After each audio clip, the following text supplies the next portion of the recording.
Well, let me start off by saying good evening, good morning, good day, good afternoon, depending on the time you're watching this video.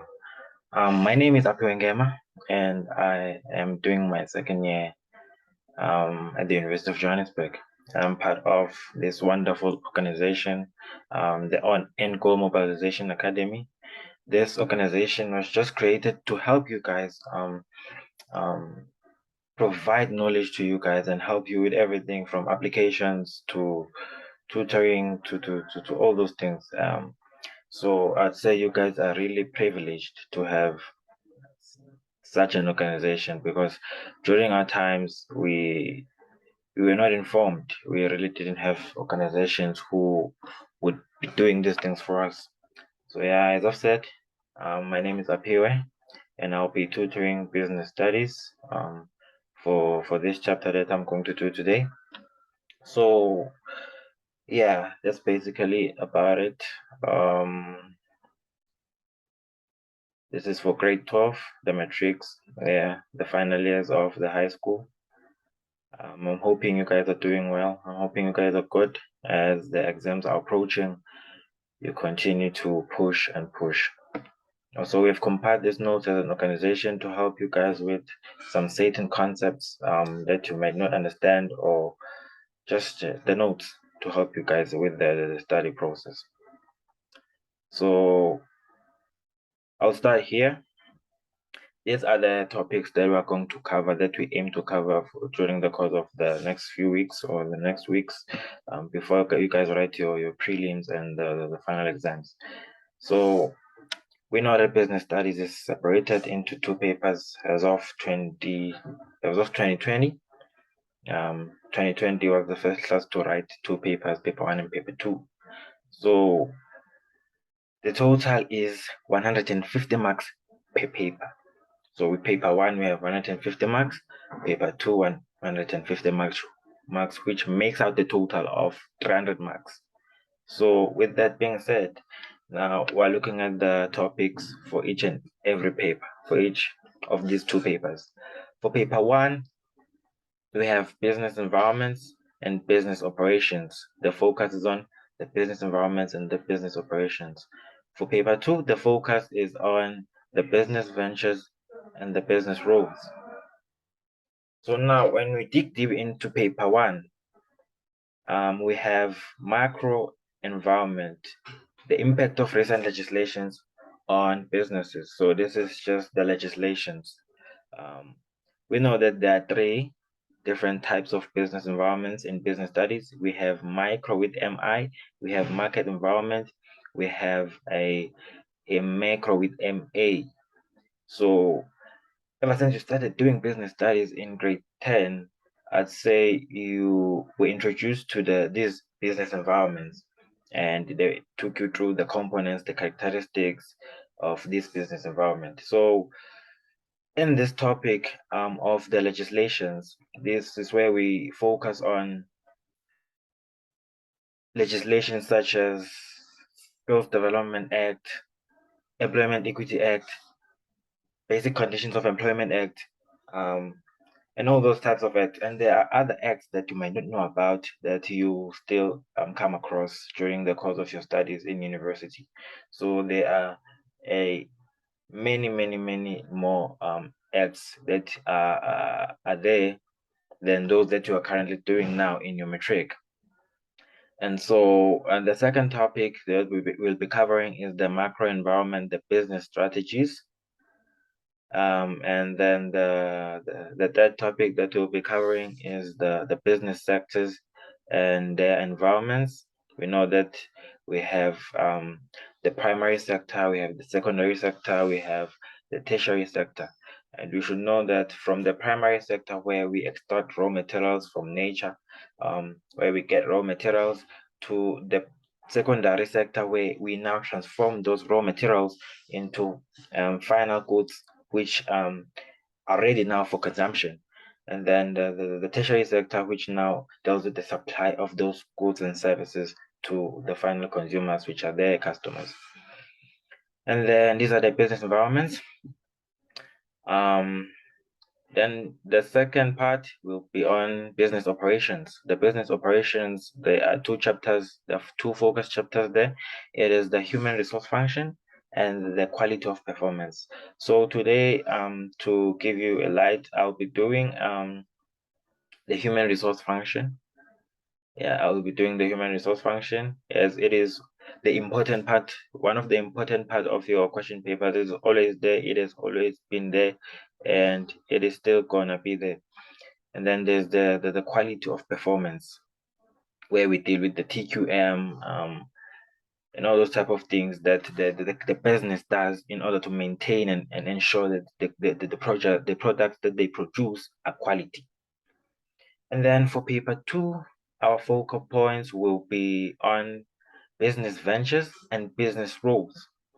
With the business ventures being the management and leadership, you must be able to differentiate between management and leadership. You must be able to differentiate between a manager and a leader. You will go through that. You must be. We will be able. We'll do investment securities. We'll also do investment insurance, and we'll also do forms of ownership. Forms of ownership, I must say, is one of the important topics that we will cover this term. I'll just give you a light on the forms of ownership. Sorry, the forms of ownership. I tell you that now I'm currently doing my second year in university, but we are still doing the forms of ownership. So it is important that whatever the teachers tell you, whatever they tell you, whatever they teach you, you must really grasp it well, so that because you're still going to continue with it if you are furthering your studies at the high institutions. We're gonna do presentation in data response. This is like where maybe you are presenting what did you do, what you need to do, what the things you need to prepare, how to present, how to possess a good image of presenting and data response in terms of the business. And then we're also going to focus on business roles, which has the following topics. Number one is the ethics and professionalism. This topic just teaches us how employees can be able to maintain ethics and be as professional as possible in the workplace. We have creative thinking and problem solving, where employees need to come up with new and original ideas on solving problems and coming up with ideas that may really take the company to greater heights. Then we have social responsibility, which focuses on CSR and CSI, which is corporate social responsibility and corporate social investment. This is where now the company invests back to the community by means of employment opportunities, by means of providing programs to the community, by all those type of things that may be advantages or that may uplift the community in a way. And then we have the human rights, inclusivity, and environmental issues in the business, because it is important to note that in the business we come from different diverse backgrounds. There are people from different countries, different races, different gender. So it is important that we are able to to to to maintain and tolerate, if I may say, to tolerate each other, because yeah, at some point it's going to be hard, but we've got to tolerate each other to ensure that we succeed in a team that we're working on in. And then we've got the team performance and conflict management. This is where we'll be talking about managing a team, the conflicts that may arise within the team, and all those type of things. So that's basically it for this page. Paper 1, paper 2, 150, 150 each. So the next page is just basically to give you a structure of how the exam looks like. In business studies, we've got paper 1 and paper 2, as I've said before, with each paper contributing 50 marks, 150 marks, sorry. For paper 1, we have 3 sections: section A, section B, section C. And also for paper 2, we also have 3 sections: section A, section B, and section C. With section A, we have the compulsory questions, your MCQ, your match, the word with the description. Yeah, just section A is just the compulsory part of the question, where you don't choose, you just write everything. And then we've got section B, which consists of 3 questions, with each contributing 40 marks. So in section B, you are required to only write 2 of the 3 questions that you are provided with. So let's say question 2 may be about legislations, question 3 may be about human resource function, and then question 4 may be combination of the 2. You may need to choose 2 of the questions that you feel like you're stronger in. And it's important to write the questions that you understand better, so that, because you stand a chance of getting more marks there. So yeah, in section B, you write 2 questions. And then in section C, these are the essay type questions, where you write an essay for 40 marks.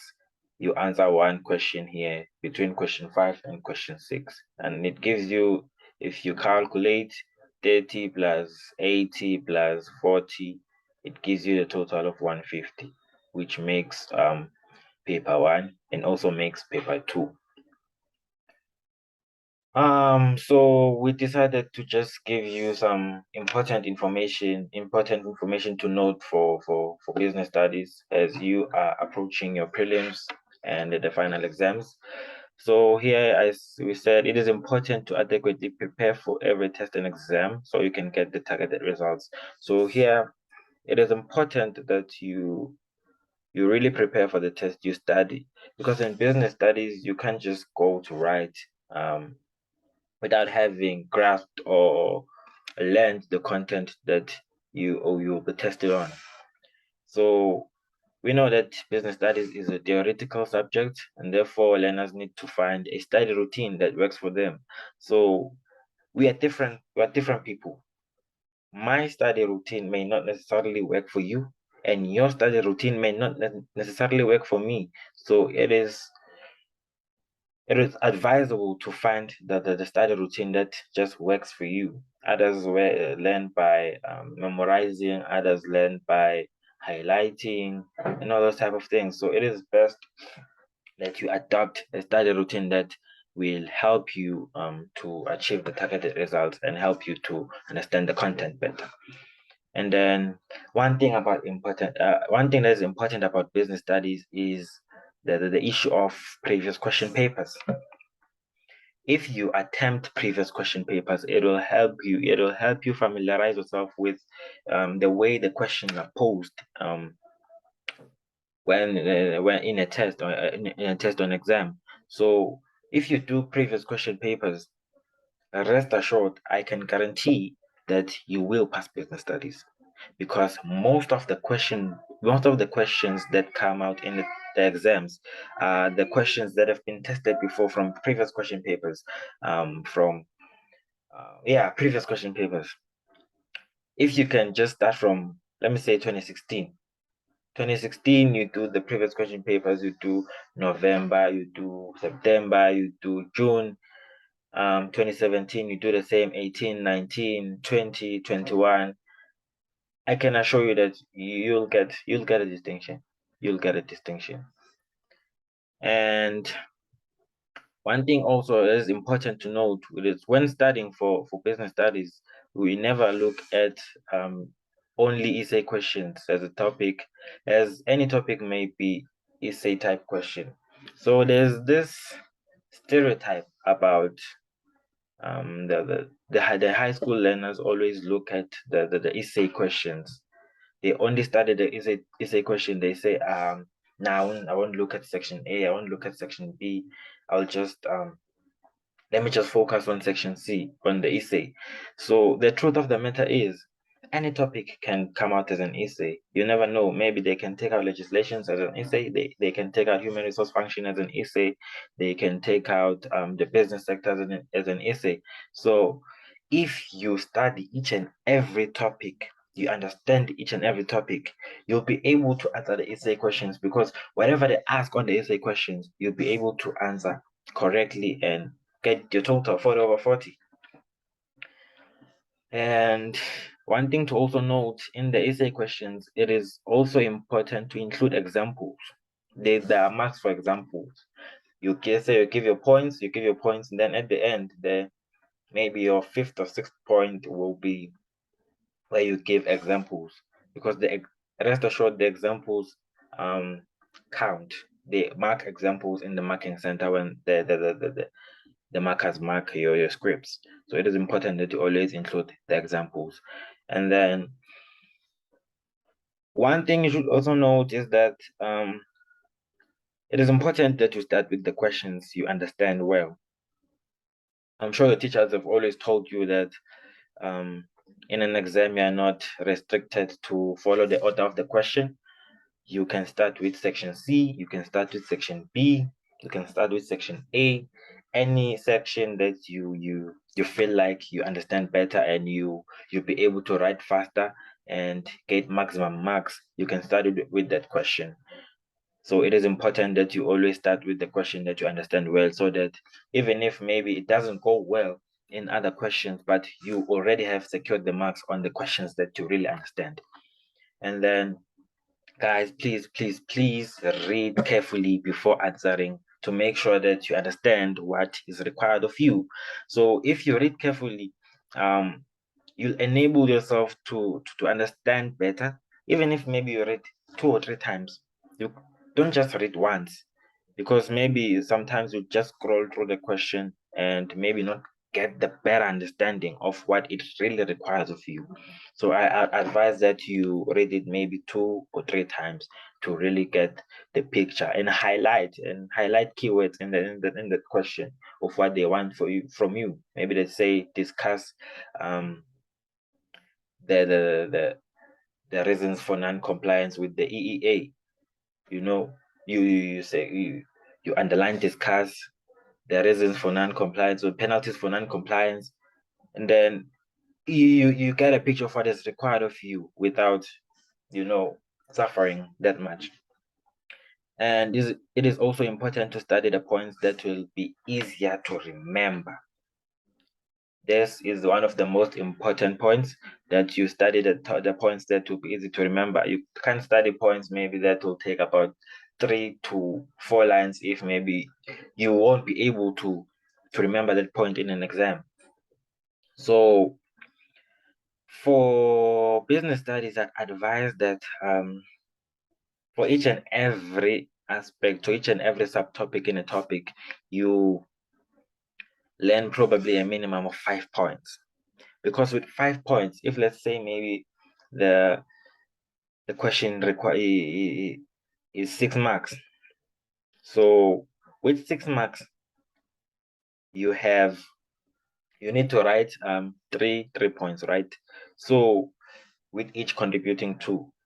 So let's say you write the first point, the second point, and then if you study 3, you'll write the first point, second point, and maybe you forget the third point. So what do you do there? Then you lose the 2 marks that you would have easily gotten.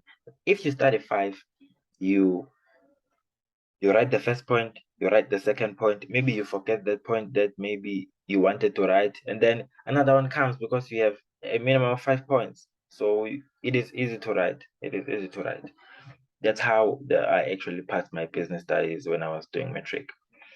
So this is just a little motivation here.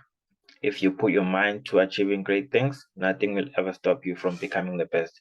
You guys are the best, and I believe that whatever you put your mind to, you will achieve. And I hope that you will do your best, and good luck with the upcoming exams, the prelims, and the final exams that you guys will be writing in the course of the next few months.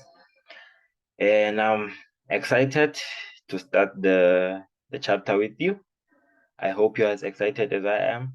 Please feel free to ask questions. If you don't understand, I'll be more than happy to clarify where I can, and where I also don't have knowledge, I'll make sure that I go out and ask for you, so that you guys can be equipped with better knowledge. Thank you. And now as I've said, we're going to start with the human resource function.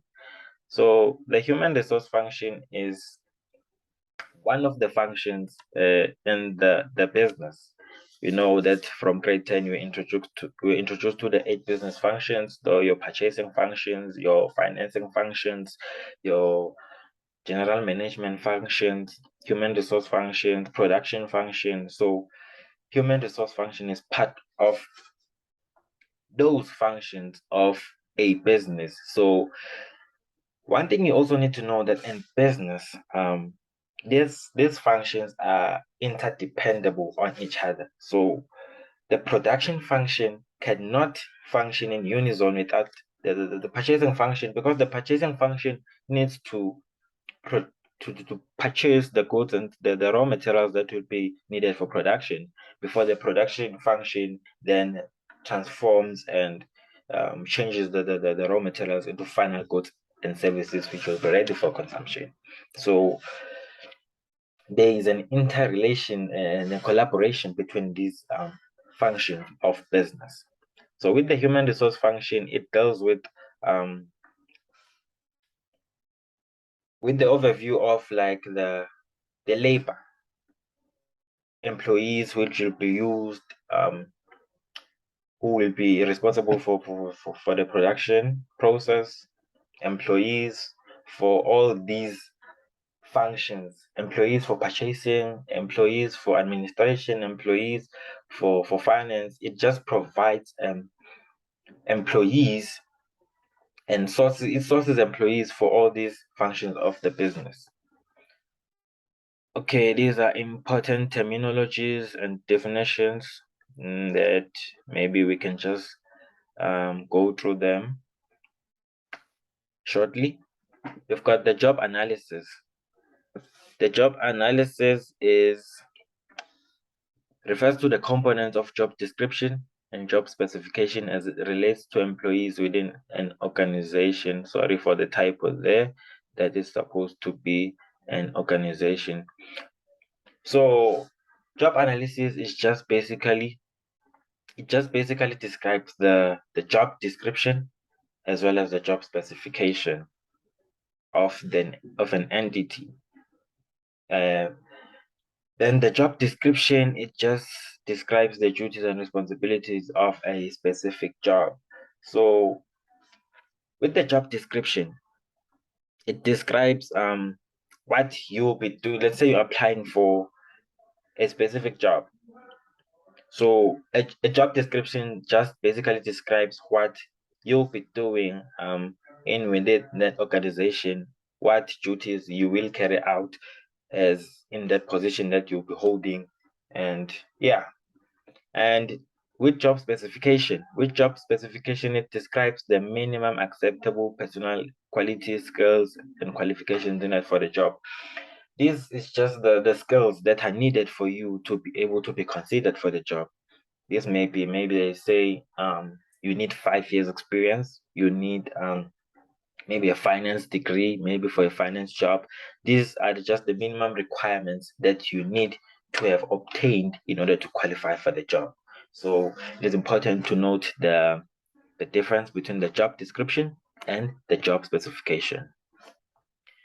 And then we have recruitment. Recruitment is one of the activities of the human resource function. So as you'll see when we go along in the session, there are 4 activities of the human resource function. Namely, it's the recruitment function, it's the recruitment activity, it's the selection activities, the placement activity, and it's the induction activity. So it is important to understand what the recruitment activity is, what it does, the selection activity, how it works, the induction activity, and also how it works, and placement activity and how it works. So basically, the recruitment is a process used by business to identify vacancies in the business and attract suitable candidates for it. So recruitment is just going out, maybe going out of within the business. We look for people to fill the positions that may be vacant. We identify vacancies or vacant positions, and then we try to get suitable candidates for it. How can we get those candidates now? That's the question. We can either get them internally through internal recruitment, or we can get them externally through external recruitment. With internal recruitment, it is the use of internal sources to advertise vacancies within the organization. So internal recruitment, we just look for people who will fill the position within the organization. We don't go outside the business. We look for people to fill the positions within the organization. And then we've got the external recruitment, which is the vice versa of the internal recruitment, where we now go out externally to advertise the vacancies, to we go out to look for people who will be able to fill these positions that we have in the entity. And then the interview, we hold interviews once we have recruited, and these interviews are just a guideline, maybe to kind of give the business the I'm looking for this word, to give an organization the capabilities of the interview. We just want to know more about you, what skills you possess, the characteristics of your how you have performed previously, and all those things. And then we've got the interviewer and the interviewee.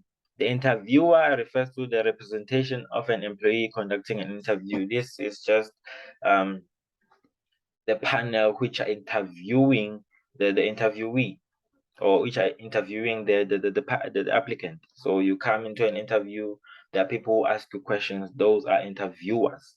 And then an interviewee is the job applicant who is looking for a job, who applied for the job. And then it is also important to note that the interviews take place after shortlisting. So we shortlist the candidates, and then the interviews take place.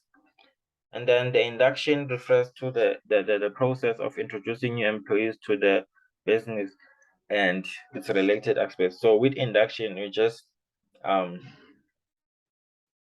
introduce our employees to how the business work, the organizational culture, the structure, fellow employees, how we do things. We just let them, or we familiarize them with their new working environment. And then placement is where the employee is placed in a vacant position, where we now say, okay, this is our vacant position. Now we choose you. We place you. We give you the position give you this position. You're now fully employed in our entity or in our company. And then we've got the skills development or training. This is the acquisition of new skills or knowledge by employees. We may send our employees for skills development in order for them to gain more knowledge, in order for them to learn more about certain aspects of our business operations. And then we've got the retrenchment. Retrenchment is where the business reduces the number of employees due to operational reasons. Maybe we may not be making enough profit, so we decide to retrench them, or maybe they may not be productive and we retrench them. So retrenchment is just letting go of employees. And then we've got the employment contract. This is a contract between an employer and an employee, where the employee signs or agrees to specific terms and conditions under which they must perform in return for a salary. So it's a contract between an employer and an employee. Then we've got the two types of salary determination methods. We've got the piecemeal, and then we've got the time related. They like this question, so it is important to note to understand the difference between the piecemeal salary and the time related salary determination method. For piecemeal, workers are paid according to the number of items they produce. So here, we pay you according to what you have produced or what you have. Let's take maybe a sales company selling cars. The sales representatives there, they earn piecemeal salaries. Why? Because they are paid based on the number of cars they have sold. So if you sell 5 cars, let's say compensation for 1 car is maybe 1,000. Let's say now you sell 5 cars during the month of July.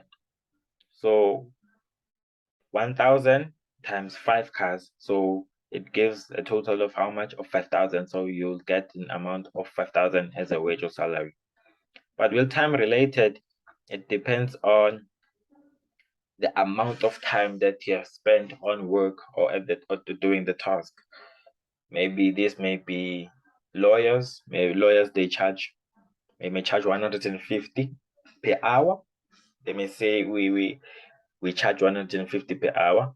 So let's say you meet a lawyer for 2 hours. So it means the lawyer will charge you 300 rands with those 2 hours that you have spent. So it is paid due to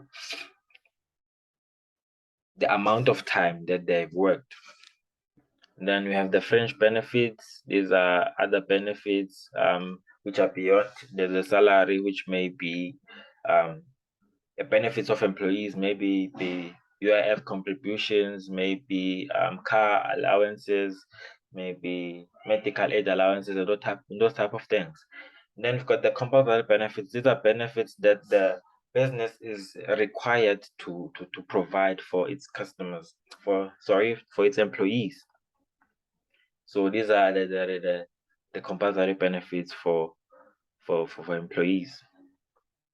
The business is obliged by law to provide these benefits for employees. And we've got the UIF, which is the Unemployment Insurance Fund.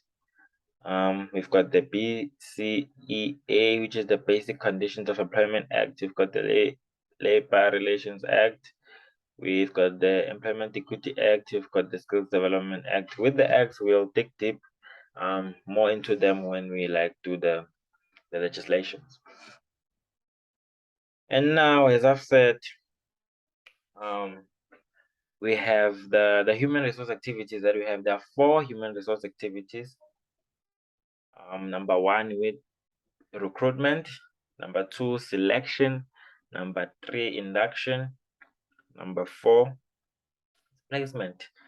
And just to give an overview of all these human resource activities, the recruitment is where I said we go out, we identify vacancies, and then we look for employees, or we look for people or applicants who may be able to fill those positions. We may do that through internal recruitment or external recruitment. And then we have selection. Selection is where we have the list of applicants. We have all the applicants that applied through maybe internally or externally. We have them on our database, and we then do the process of screening, where we may conduct interviews to identify the candidates that are really suitable for the job. And then from the selection, we move to the placement. So in order, it is supposed to be recruitment, selection, placement, and then lastly induction. And with the placement, this is where we now place the employees, or the selected employees, in these vacant positions. We tell them to, maybe we are in office in Johannesburg, and our vacant post is in Cape Town. We now place them in Cape Town where there's a vacant post.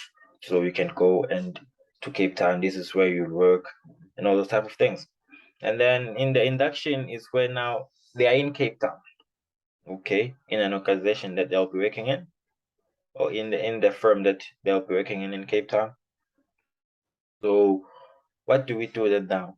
We do an induction process where we get them familiarized with the working environment, with the working space. We take tours of the organization, of the firm.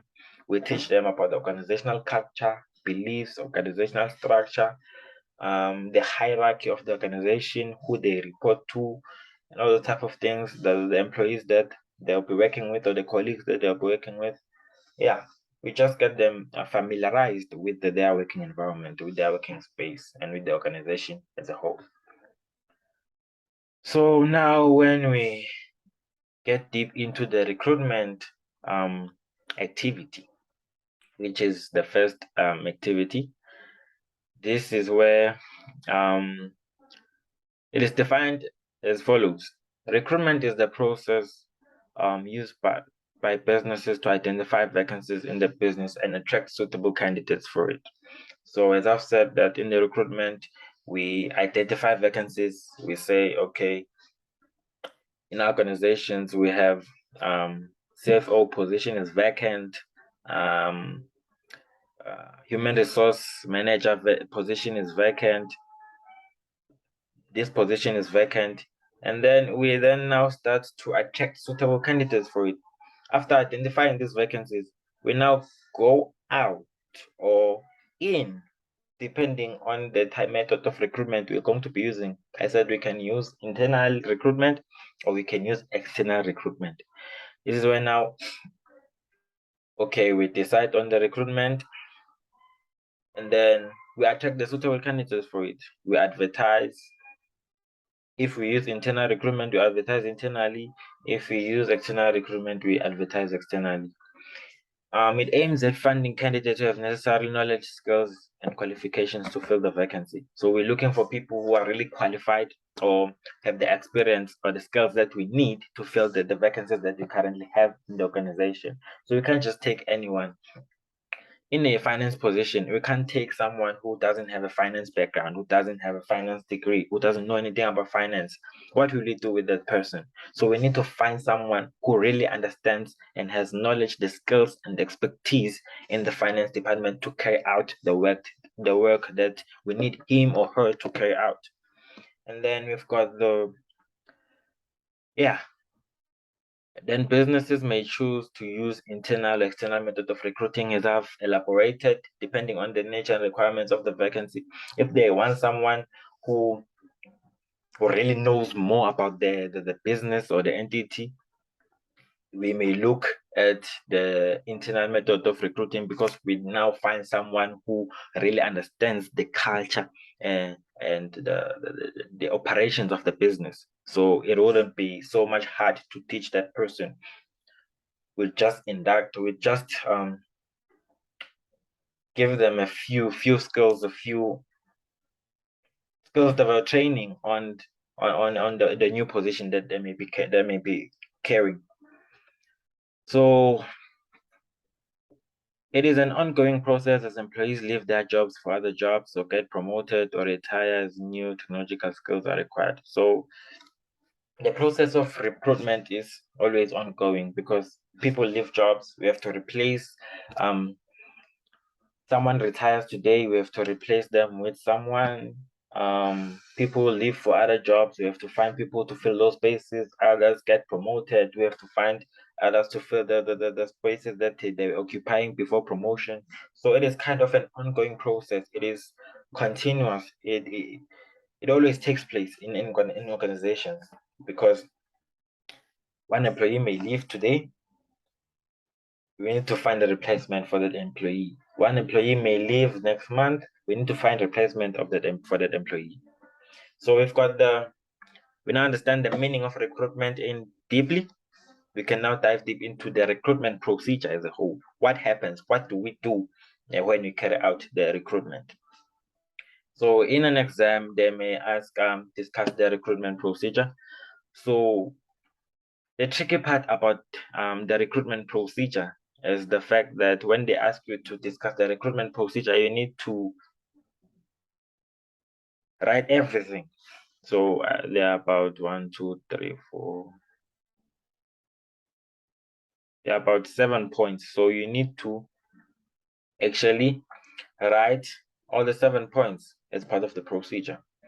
So the human resource manager, which is the HRM, should evaluate the job or prepare job analysis that includes specification, job description in order to identify recruitment needs. So with the job specification, with the job analysis that we do, we look at the job specifications, the type of people that we need, the skills that they should possess, the experience that they should possess, the expertise, and all those things that we need.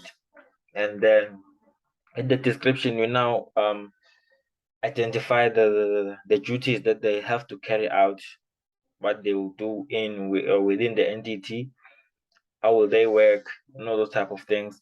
And then from there, we can be able to identify their recruitment needs. The recruitment needs being what method of recruitment we can be able to use. So the HRM should indicate the job specification, description, key performance areas to attract suitable candidates.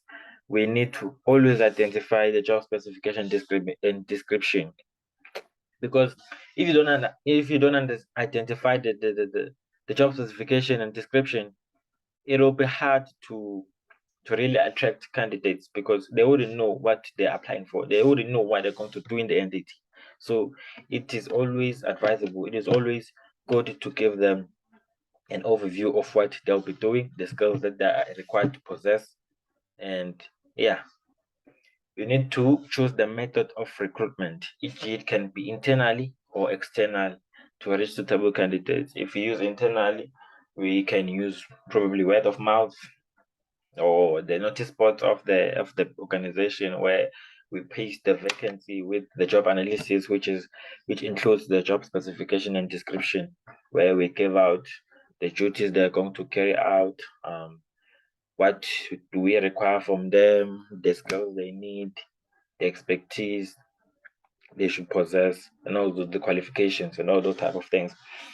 And then we've got vacancies can be advertised via internal email, word of mouth, posters, and notices if we are doing an internal recruitment, or if we're using an internal method of recruitment.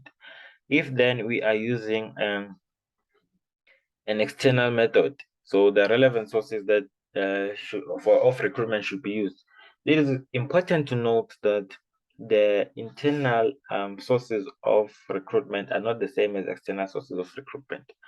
So with external, you can use the recruitment agencies, newspapers, you can use printed media, you can use social media, because you're advertising externally to people who are not part of the organization. But internally, it's people who are within the organization already.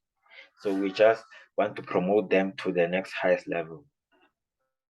And then if the internal recruitment is unsuccessful, external recruitment should be considered. If we now look at the internal recruitment, we see now that no one possesses the skills that we need. We need to now go out and look for people outside the business. And the advertisement should be prepared with the relevant information, the name of the company, contact details, contact person, etc. So with the advertisement, when we advertise externally, we need to put all the details of the company and the position that we are advertising, the name of the entity, position that we are advertising, or we are looking for a person for this position, the contact details, someone you could contact in order to find more, or to find more information, and all those type of things. So it is also important to know that the procedure can be written in any order. That means you can start with the advertisement. It doesn't necessarily have to start with the human resource manager should evaluate job prepare. You can start with any point, but just make sure that you write all the points in the recruitment procedure to get maximum marks. And we move to the difference between the job description and the job specification. I've been really illustrating the difference since the start here. With the job description, we describe the duties, responsibilities of a specific job, summary, and nature and type of job. This is just basically where we give an overview of the duties that the applicants or someone who fills the position is supposed to carry out. If we say you are going to do bookkeeping, maybe you are going to count cash, we are telling you what you'll be doing, what is your duty, what is going to be your duty in that entity, in our entity or as part of our organization. But with the job specification, what are we saying there? We are saying we need these are the specific minimum requirements or skills or qualifications that we need. So the job description, we describe the duties that are going to carry out in an organization. With job specification, we are explaining or we are saying we require this from you. You must have this, you must have this degree, you must have this experience, you must have minimum maybe 5 years experience, you must have this expertise, you must have these skills and these qualities. You must be maybe communication skills must be great. You must have knowledge of the Microsoft Office. You must the skills that you must possess in order to be able to function in this position that we are advertising in Indeed. And yeah, that's just basically about it. With regards to job specification and the job description, they usually they provide a case study where they say, for example, Business Studies Pty Ltd is currently looking for a bookkeeper and an accounting professional who then they explain the duties of what you do. When they explain the duties there, they say maybe you'll be responsible for handling of accounts, you'll be responsible for bookkeeping, you'll be responsible for recording journals, you'll be responsible for cloud accounting. So these are the duties that you are supposed to carry out. And then there is let's say we need 5 to 10 years experience. We need to have a finance or accounting degree.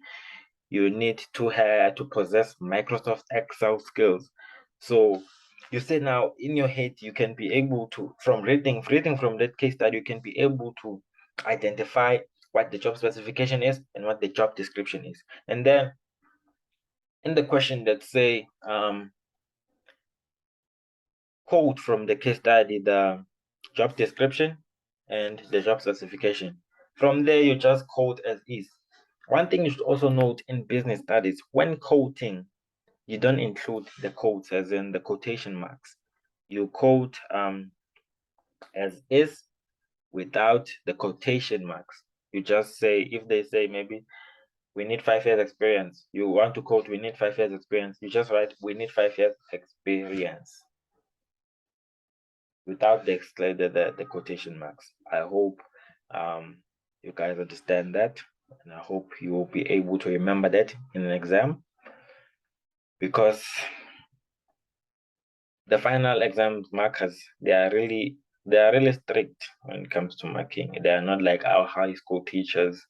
They mark because they know you. They look at the name, they say, oh, this is okay, she's a good student, she's a good learner, he's a good learner, and mark according to that. No, they don't know you there, and you are supposed to bring out your best. Okay, then now explain the method of recruitment. We have internal recruitment, as I've said, is the method of recruiting internally, where we use internal sources. These are the examples of the sources that we may use. We got internal emails where we send emails to all our employees advertising the position. We can use word of mouth where we can ask certain people to go out and to talk to certain employees in the organization and advertise these positions that we want to find to fill. And business newsletters, we can use notice boards of the business, you can use internal bulletins, you can use recommendations of current employees, you can use headhunting. So I'd advise that with these sources, at a minimum of five sources. And we've got the impact of the internal recruitment. With the impact, we look at impact of something. We look at the advantages and the disadvantages of that particular thing. So advantages of internal recruitment include it is cheaper and quick to fill the post, because we already remember with internal recruitment, we already know the people. The applicants that applied for the position already know how the business operates. They already know how the business works. So we don't need to send them for training. We don't need to do these things that take long processes and expensive things, where we need to train them, we need to teach them the business culture and all those things. So it is easier to fill, it is cheaper and quicker to fill the post. They move in faster because they have knowledge of what happens in the business. And then we've got, it reduces chances of losing employees as future career prospects are available. So we may not lose employees because they move from this position to a higher position. So they get promoted. So they are not necessarily leaving to other better positions, to other employees where they are offered great positions. So we still keep them within the entity. Yeah, it provides career paths within the business. So placement is very easy, as I've said, because management know the skills and strengths of employees. So we already know you, already know your strengths, you already know what you are strong in, you already know what your weakness is. So it'll be easy to work with you, because you'll just kickstart the process, you'll just pick it from there. You'll just go on and kill it, because we know what you do, we know how you work, we know how you operate. But compared with external recruitment, where we don't know the person, we're still trying to understand how the person works, how he operates, and their strengths, their weaknesses. So it is kind of easy in this to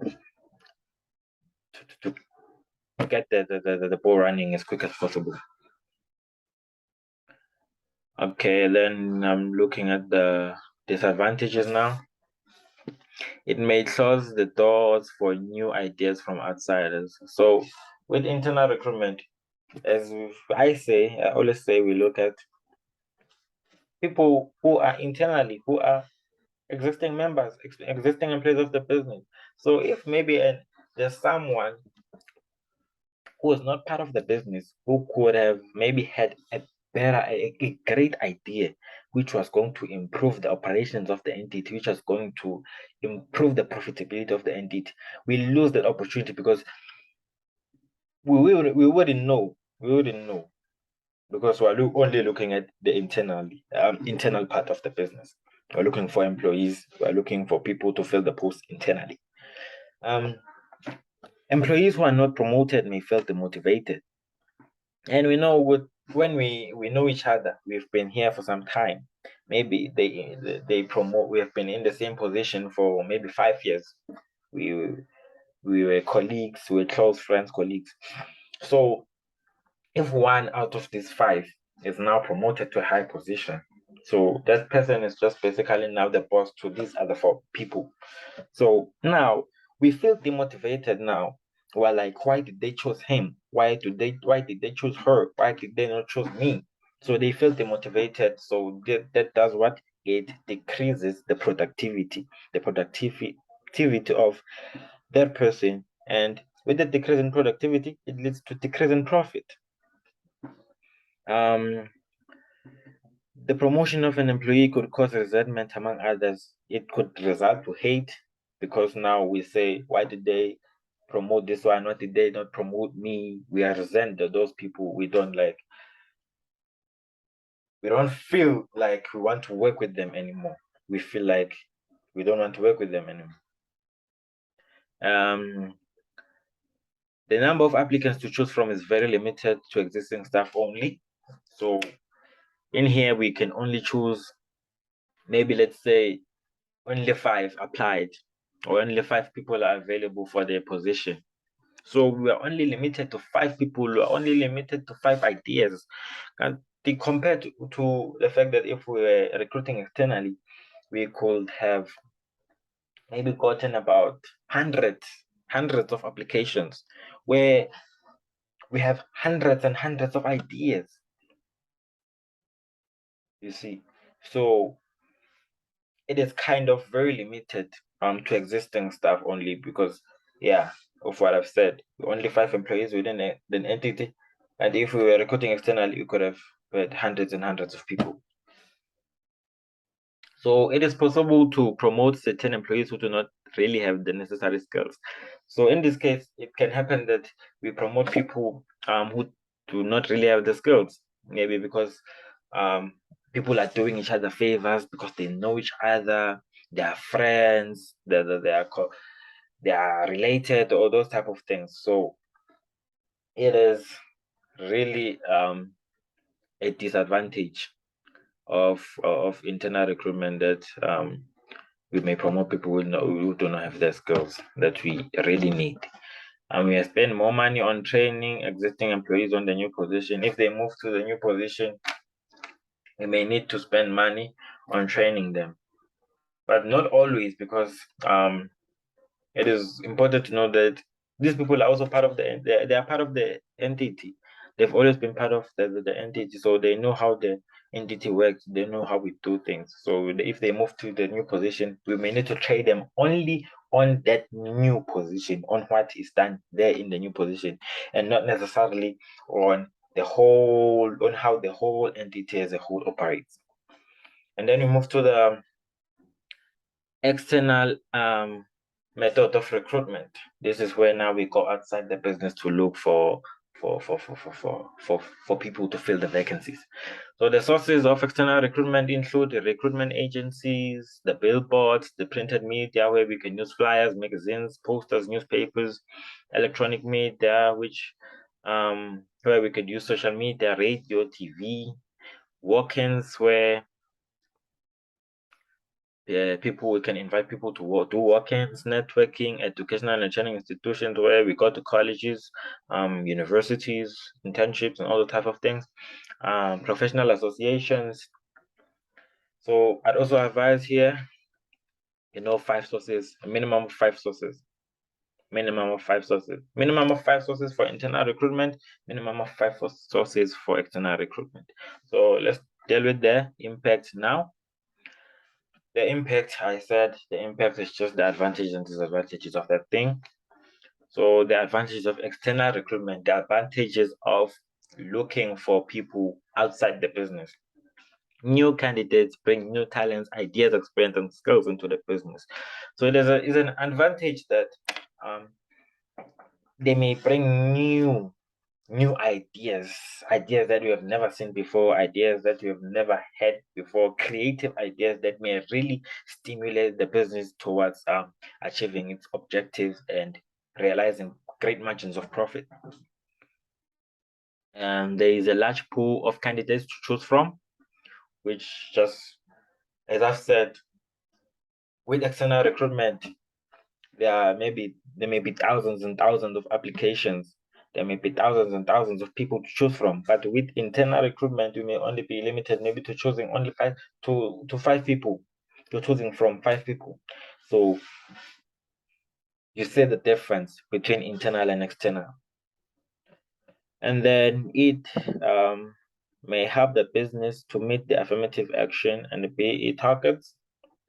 So with the affirmative action, we know that we are really, this is just putting back or putting back the people or the previously disadvantaged group in the position that they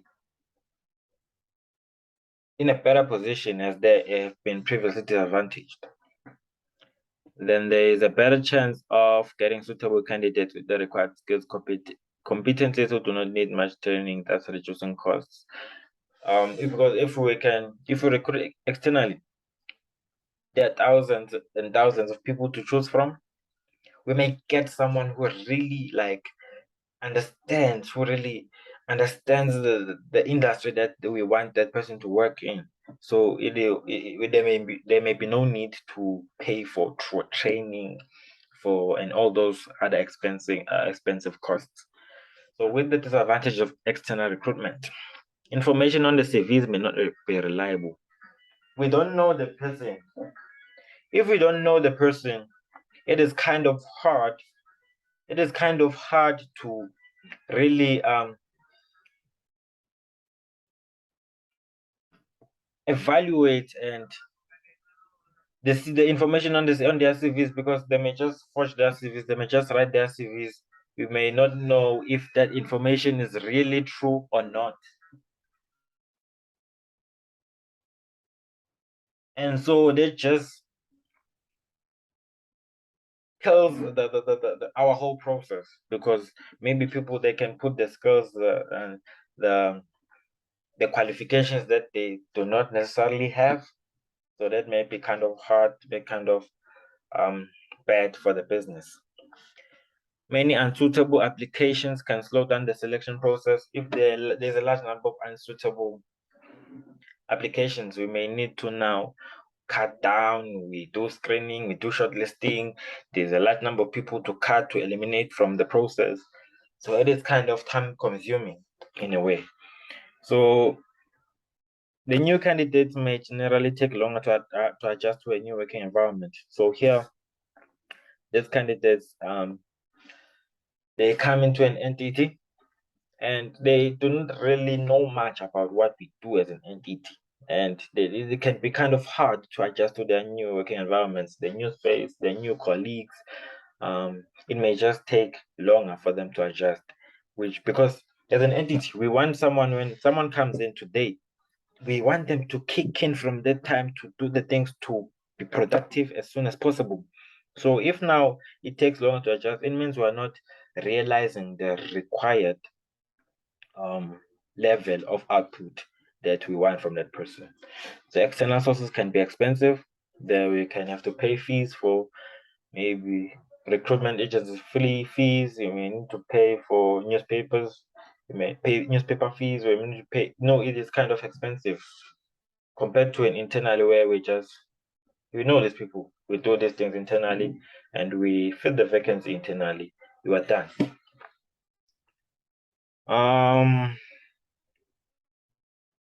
We have then the selection procedure. The selection procedure is the second human resource activity, as I illustrated at the start of the video. So with the selection procedure, we also need, remember, with the procedures, recruitment procedure, all points. Selection procedure, all points. So it is important when you're writing in an exam that you write all these points.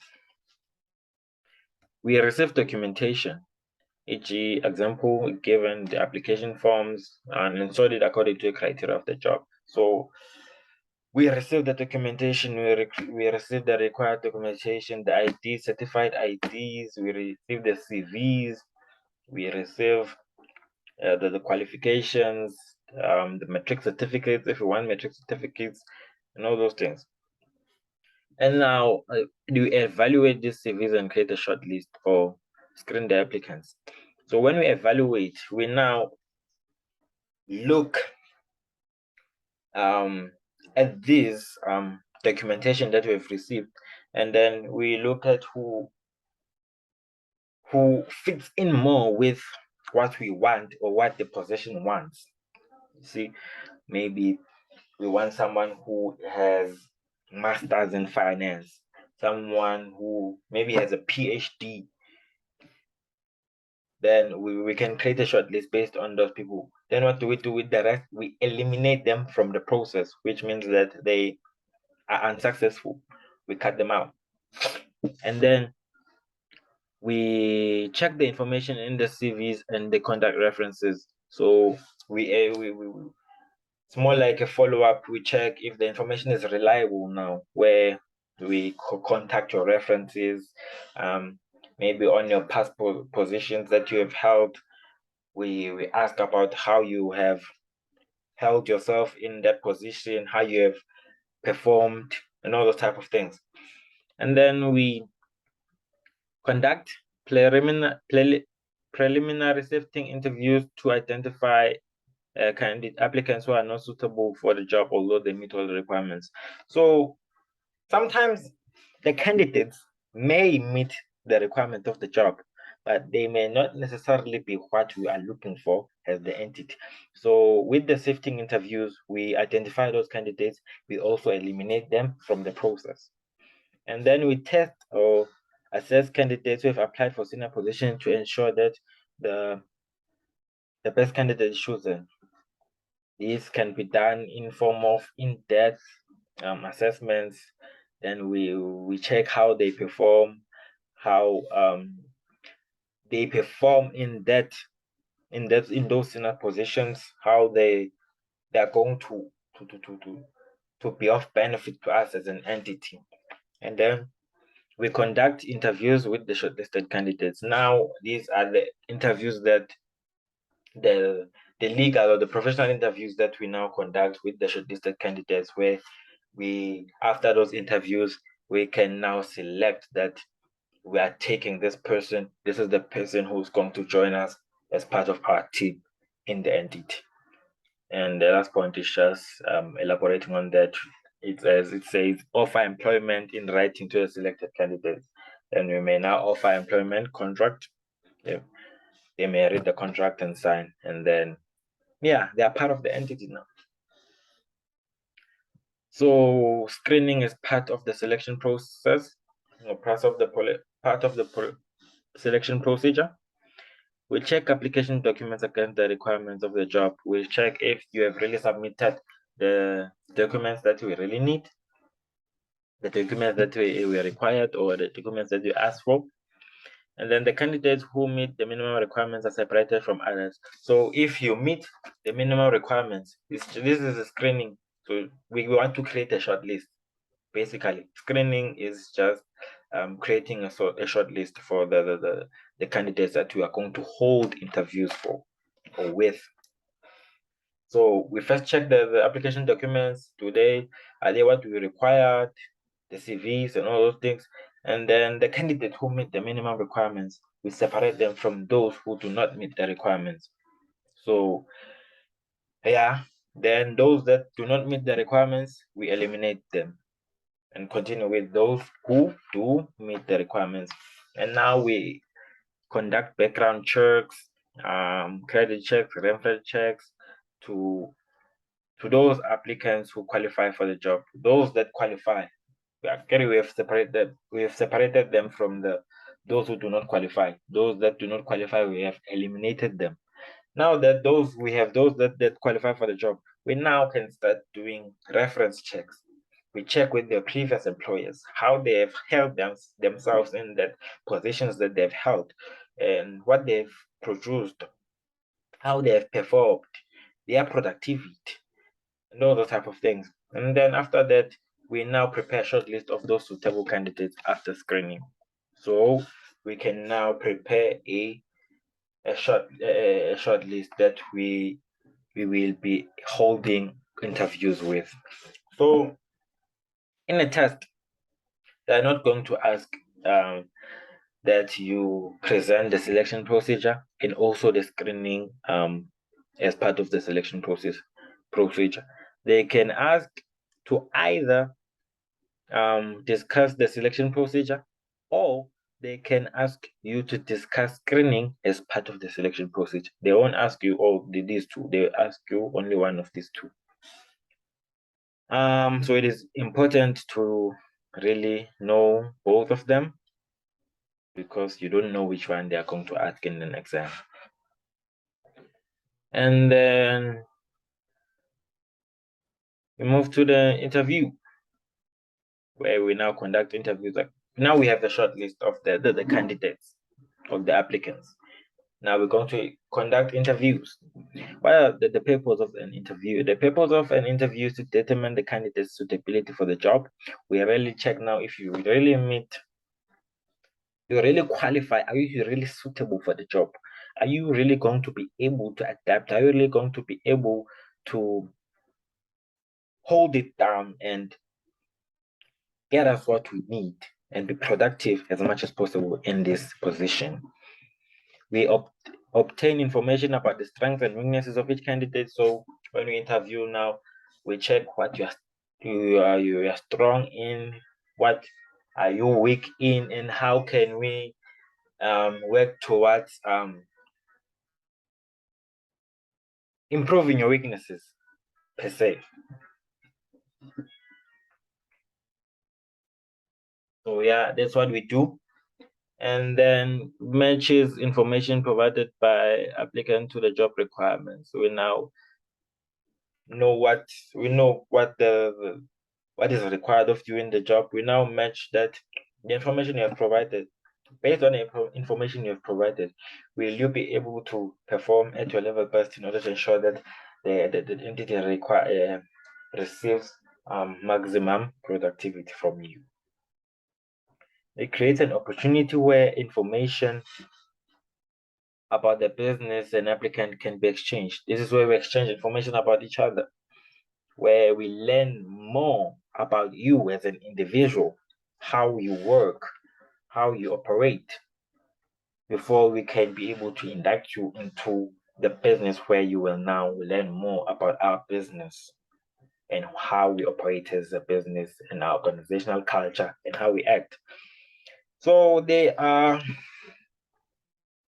these three topics that you really need to understand here. These are also important. Keep in mind that I always say important. It is important to remember this. It is important to keep in mind this, because these are things that always come up in the exams. They always ask these things.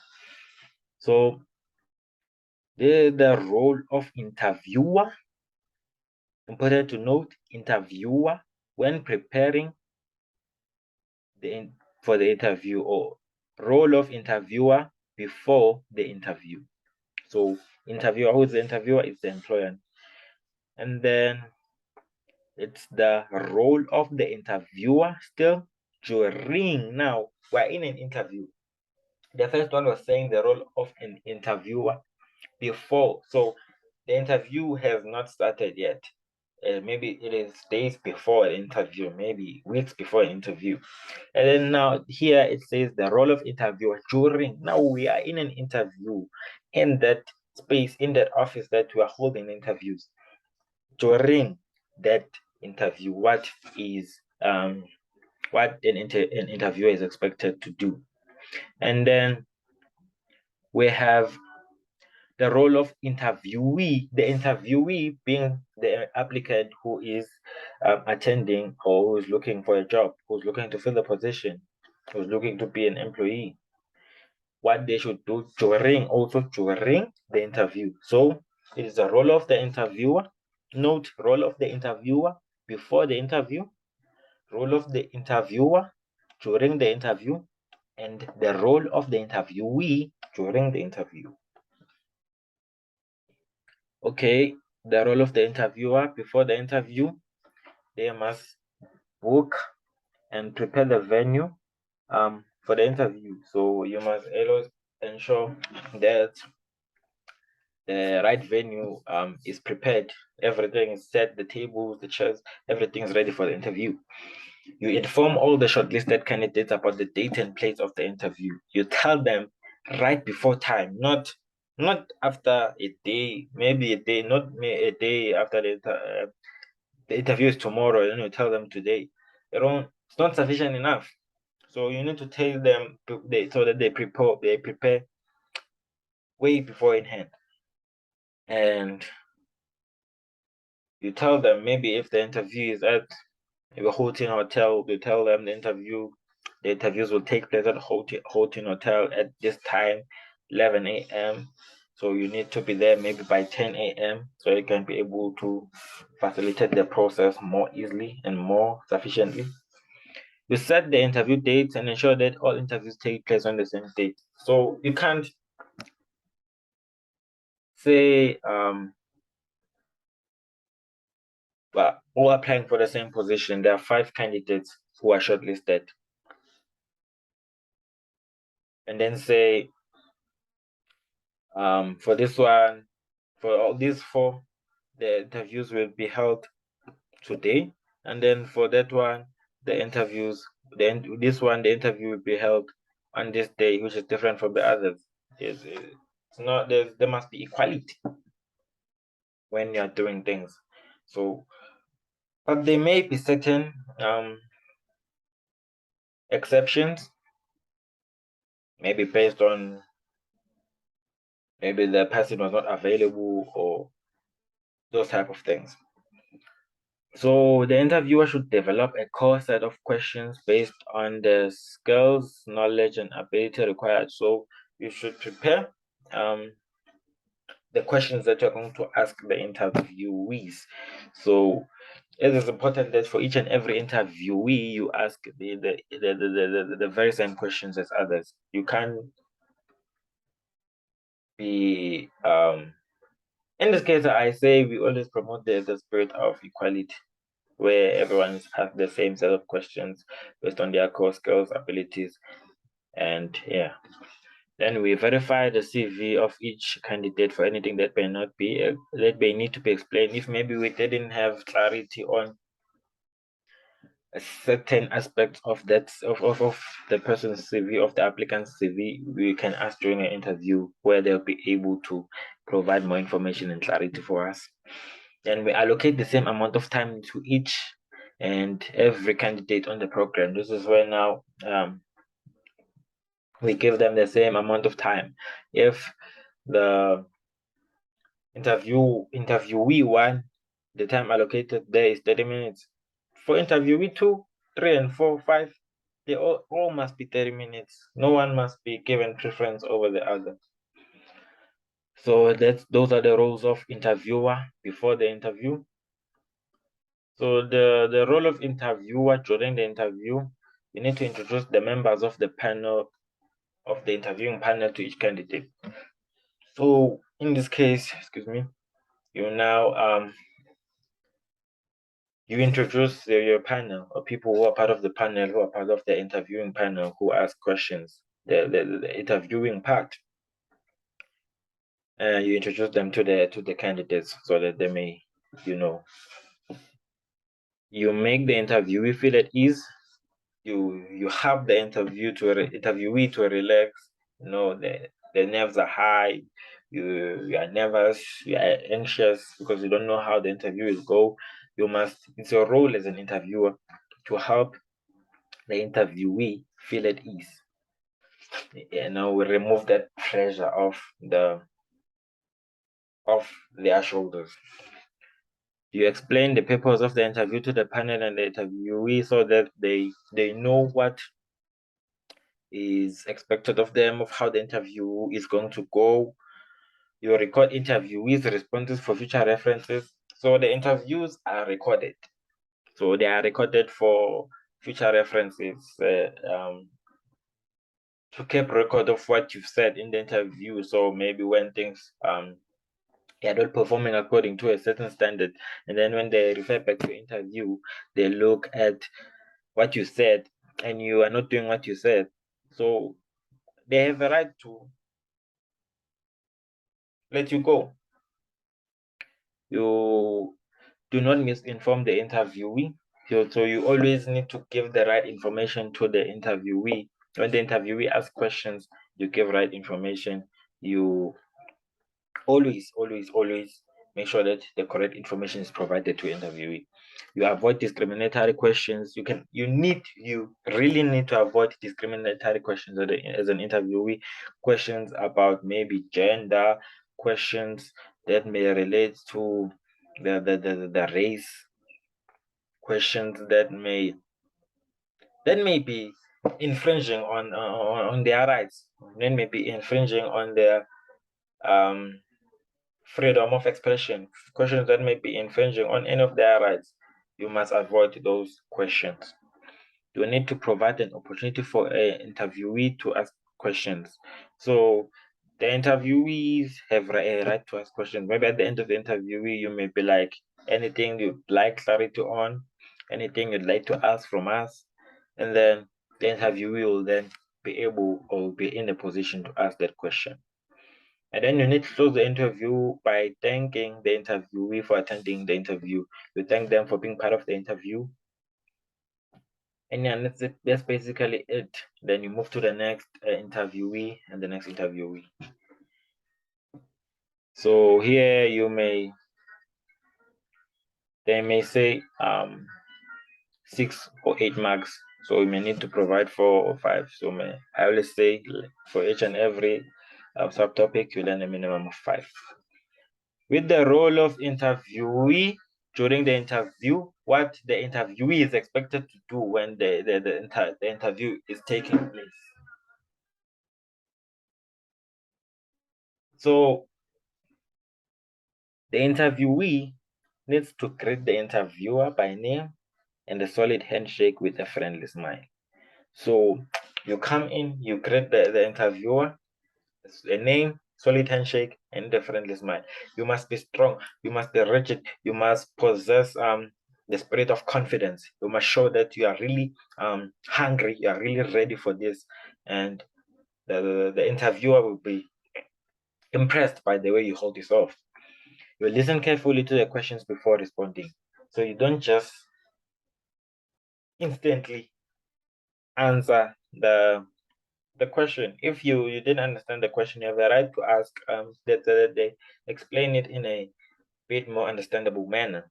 So you need to listen carefully before you can answer the question, because if you just respond haphazardly, you may lose the points that you really need to make it to get the job.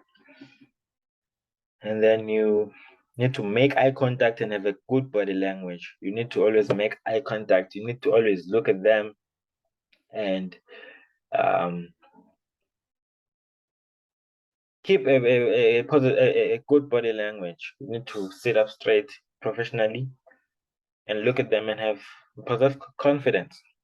You need to show confidence and have a positive attitude, as I've illustrated. You need to always be confident. If they like confident people, if they see that you are confident, that will be a plus to what you already have or what you already possess or what they are looking for you. You need to be inquisitive and show interest in the business. You need to ask. You need to show interest. Be inquisitive. Ask lots and lots of questions about how the business operates, how it works, and ask clarity-seeking questions. If you didn't understand the question, if it didn't understand something, you need to ask so that it can be better explained to you. So you need to be honest about mistakes and explain how you dealt with them. So this is also very important. You also need to be honest about the mistakes that you've done in the past, in maybe the past positions that you've held, and how you dealt with them. It will help them to know when, let's say, maybe those mistakes take place again, they know how to deal with them, or they know how to help you deal with them, per se, what to do and what not. So you also need to know your strengths and weaknesses, and be prepared to discuss it. So you need to be prepared to discuss your strengths and the weaknesses. And I know discussing weaknesses may be an issue, but you really need to be prepared to discuss your weaknesses, because they really want to know more about you. They really want to know more where you're strong and where you are weak, so that they may work towards improving those weaknesses and make you a better person overall. You need to thank the interviewer for the opportunity given to be part of the interview, to thank the interviewer for being part of the interview. And then, as I've explained, the employment contract before is a legal agreement between an employer and an employee, which illustrates the terms and conditions that the employee is supposed to be carrying themselves out throughout the contract, throughout the term of the service, and it is legally binding, so it is recognized by law. So these are aspects that should be included in an employment contract. So what an employment contract needs to have. So it's also important to note that in an exam, they can say discuss the contents in the employment contract. So they may say discuss the aspects in the employment contract, or they may say discuss the contents in the employment contract. Aspects, contents, it's still the same thing, and you still discuss the same thing. Where it should have the personal details of an employee, it should have the details of the employer, it should have the job title, it should have the job description, job specification, the hours of work. It may be a week, you're supposed to work 40 hours. The date of employment or commencement of employment that you are starting from, maybe the 1st of October 2022 is the date of commencement. So you need all that needs to be included there. The leaves, the leaves that you are eligible to apply for, maybe sick leave, if maybe it happens that you become sick during the course of your work. The maternity leave, if maybe it happens that you fall pregnant. During that leave, we know that maternity leave is 4 months. It may be adoption leave if you want to maybe we are in the process of adoption, or maybe paternity leave if maybe you are going to be a father. The probation period, it is the period that is used to check the progress of an employee. So let's say maybe we give you 1 month probation period where we look at your progress, we check how you work, how you do things. Are you eligible that we really employ you full-time in our entity? Will you be able to be productive as the way that we want in the entity? And then you've got the legal requirements of the employment contract, what required by law the employment contract should have, or what the employment, the employer and the employee must both sign the contract. It's important that the employer and the employee both sign and initial the contract. The employer and employee must both agree to any changes in the contract. So if there are changes to a contract, we must both be in unison and in agreement to those changes. You can't just change. No party may unilaterally. It goes down to the third point, which says no party may unilaterally change aspects of the employment contract. So you may not alone try to change the aspects of the contract, because now there's no agreement. Each party, with both parties being an employer and employee, must both be in agreement, and they must be in unison with the changes that they're trying to make. Then the remuneration package and benefits must be clearly indicated. So this is where we say the amount of money that you're going to earn must clearly be indicated in the employment contract, and the benefits that or other benefits that you're also going to receive must also be there. We've got the employment contract should include the code of conduct and the code of ethics, the way that you're supposed to act in an entity, how you conduct yourself, how you conduct business, the morality of how you should act as an individual, so that you can be able to better perform for the entity. The aspects of the employment contract can be renegotiated during the course of employment contract. So we may be able to renegotiate and change some of the aspects of the employment contract during the course of the employment. So we may be able, maybe 6 months after, maybe 1 year after employment, to then be able to negotiate. Maybe we're changing a few things, we're removing this from the contract, we update the contract, we amend the contract. The employer must allow the employee to the contract before it is signed. Each and every time, for each and every contract, it is important that you read first before you sign the contract. Because if you just trust the person and just sign, you may not know what you're signing to. You may be signing to, maybe you lose a job after a month. You don't know. You put a pen into paper without reading first. You first need to read. You first need to read and understand. If there are things you don't understand, you have a right to go to the employer and ask them, so for clarity, so that you know what you are signing for when you are signing.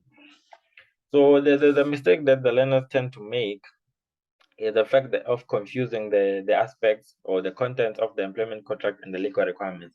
So when they ask you for the legal requirements of the employment contract, you will write the legal requirements. If they ask you for the aspects of the content of the employment contract, you will write the aspects or content of the employment contract. Then for 3.3, there are reasons for terminating employment, where the termination of employment may take place, where number one may be dismissal. Maybe they may remove you from a job, maybe because for valid reasons, maybe you are unsatisfactory job performance, you are not performing according to the required standards. Maybe it could be number two, it could be redundant employees, where they no longer have work for you. They now be like, now we're letting go of you because we no longer have work for you. It could be retrenchment, where due to maybe insolvency or other issues where we need to cut down the numbers, we retrench the employees. It could be resignation, where the employee formally submits a resignation letter to the employer about resignation from work. It could be retirement, if maybe you've reached a certain age and then you feel like you need to retire, and you may retire from the job, so to make way for other people.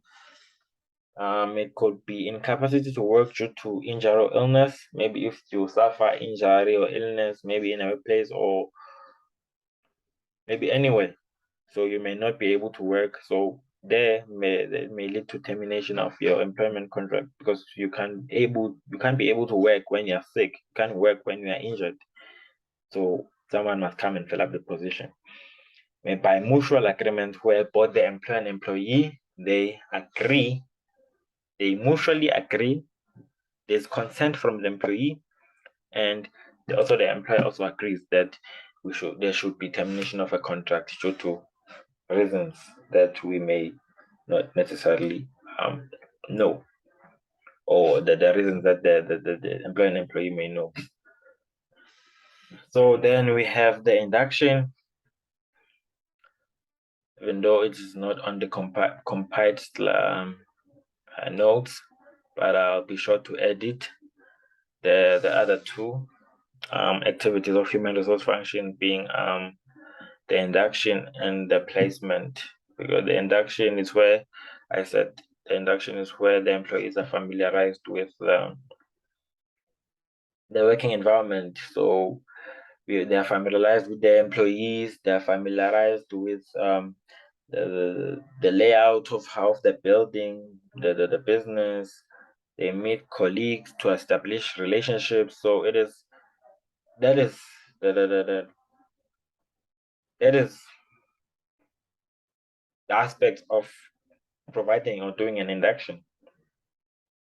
So you also need to know the aspects to be included in an induction program. Those being the overview of the business, the tour of the premises, the safety regulations and rules. So those are the type of things that we still going to discuss going further. So yeah, on the next video I'll be doing the remaining activities, which are the induction and placement, as I have said. Thank you very much for your time. I hope this has been a valuable session. Hope that you learned a lot, and I hope that you'll still continue to you'll engage with us and ask questions where you feel like you don't have clarity on, so we can be able to clarify for you even further than this. So thank you very much for your time.